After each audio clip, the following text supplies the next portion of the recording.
Buakaw was one who instilled the fear of Muay Thai in the hearts of the K1 Max fighters. He managed to combine the beauty of technical fighting with the devastating power of Muay Thai. His knees in a clinch were so intimidating that K1 had to change the rules because of him. And today you will see one of the best tournaments of this legendary fighter.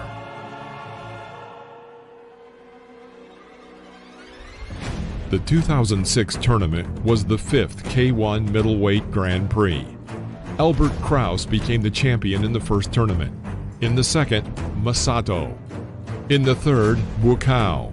And in the fourth, Andy Sauer. At this time, every tournament became legendary.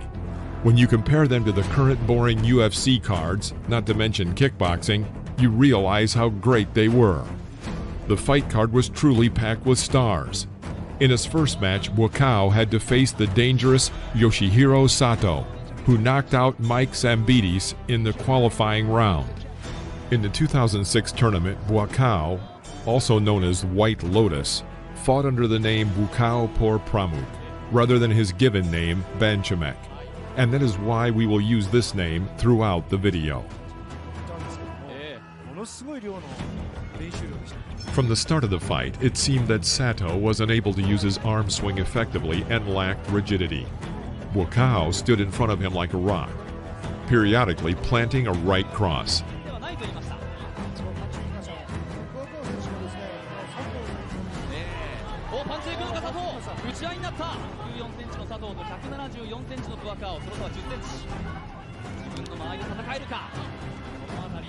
The White Lotus throws an excellent combination. Sato pushes forward, but immediately lets him go. The Thai fighter does not have to close the distance.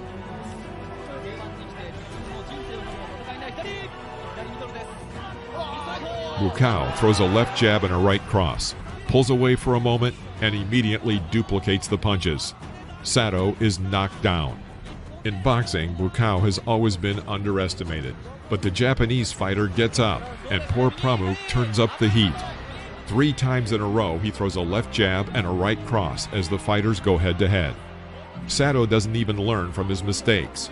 Buakaw gives an excellent performance with his right hand reaching its target over and over again. In the end, Buakaw throws sweeping strikes, but Yoshihiro holds out for the bell. The star of this round was Buakaw's right cross, accurate and technical. The White Lotus didn't even really invest too much power in his strikes. Sato starts the second round very aggressively, throwing a left jab and a right cross of his own, followed by a low kick. Buakaw catches the kick and delivers a left hook of his own, knocking Sato down and out. It's a great knockout by Buakaw, who always is extremely respectful of his opponent. The Thai fighter noticed that Sato had a weakness in his sluggish front kick and took advantage of that fact.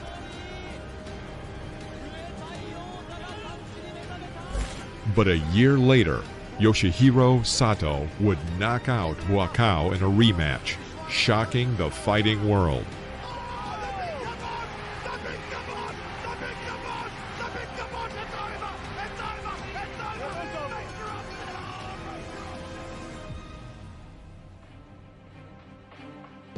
By defeating Sato, the White Lotus made it to the semifinals and headed towards his next opponent in the tournament. His opponent was Gago Drago, a tough Armenian fighter who had defeated Albert Kraus, the first K1 Max champion, in the quarterfinals. This was Drago's first K1 Grand Prix, and he was going to give it his all. Some have said that he reminded them of Tony Ferguson, and his fighting style reflects that similarity.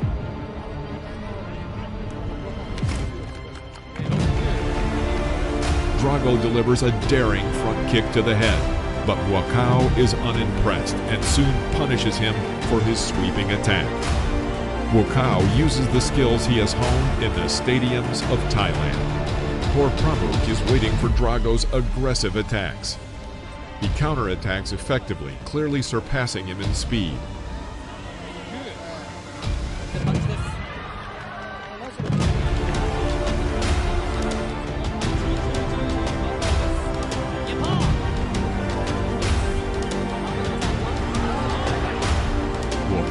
delivers a hard blow in the corner of the ring.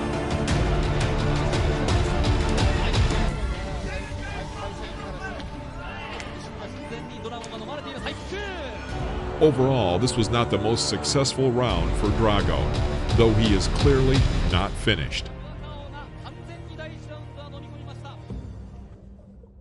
In the second round, the Armenian met Buakaw in the center of the ring, where they exchanged a hard combination of punches. Drago throws a right cross that strikes Buakaw's head.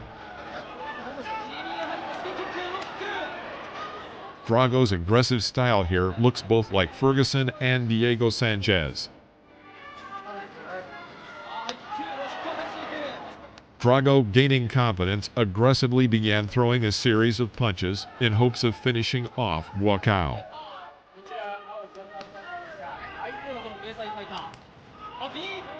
Poor Pramuk relies on kicks in this round, raising his defense with high kicks and punching powerfully to both the body and legs.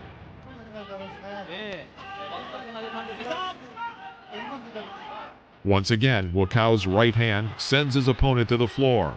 Drago is knocked down by another beautiful cross. But Drago got back to his feet and continued the fight. Overall, he looked much better in this round than he had in the first.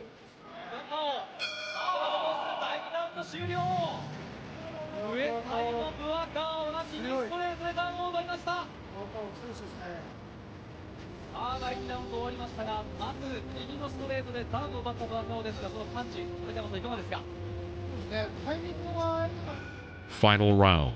The Armenian Dutchman Drago is serious. His punches to the body and the right cross to the head are delivered well. But in the third round, he gets hooked and couldn't keep up with Buakaw's kicks and knee strikes.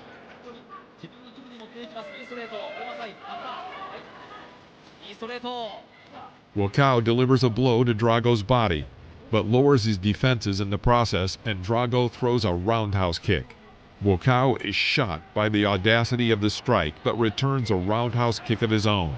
The speed of the White Lotus and the variety of strikes simply left Drago no chance. Another knee and another middle kick from Buakaw marks the finale of the round.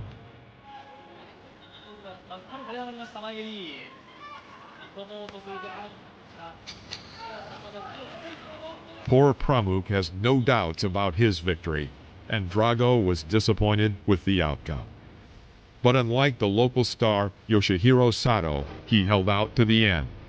Another spectacular victory for Buakaw.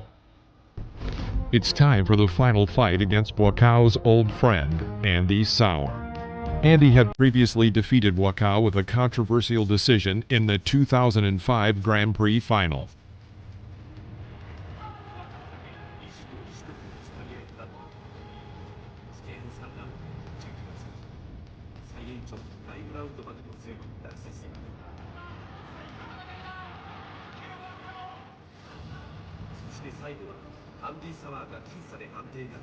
Buakaw, Sauer, and Masato are still considered the holy trinity of K1 Max to this day. And that evening it was decided who would become the first fighter to become the champion of K1 Max twice. Sauer looked pretty shabby after fighting Masato in the semi-finals. He didn't hit as hard as poor Pramuk, but was distinguished by the high pace of combat, speed, and non-standard attacks. It was Sauer who was on his own in Japan as he fought in the local promotion Shoot Boxing. He even performed in their traditional outfit. Sauer throws a hard left hook to the liver. Sauer has always been slightly better than Buakaw with his hands. He squeezes the Thai fighter into the corner, but was unable to turn this to his advantage. Again, poor Pramuk relies on high hard kicks and middle kicks. Andy's series of punches seemed to do him no harm.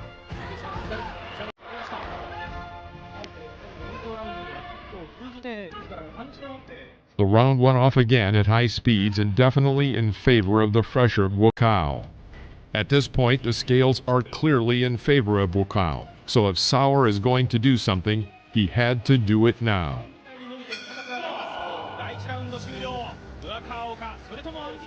Round 2. Sauer is actively moving forward trying to reach Buakaw with one of his hands.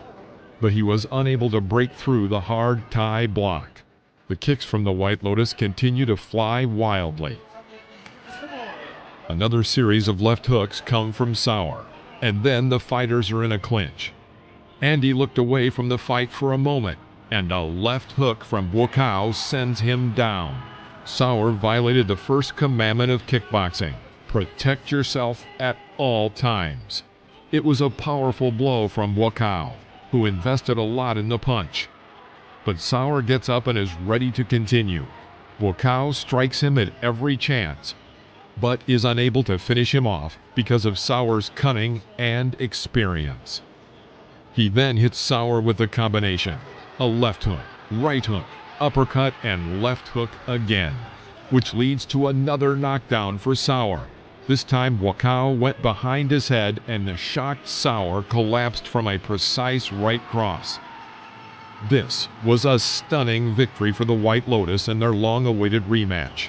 The title earned in retaliation becomes even more valuable.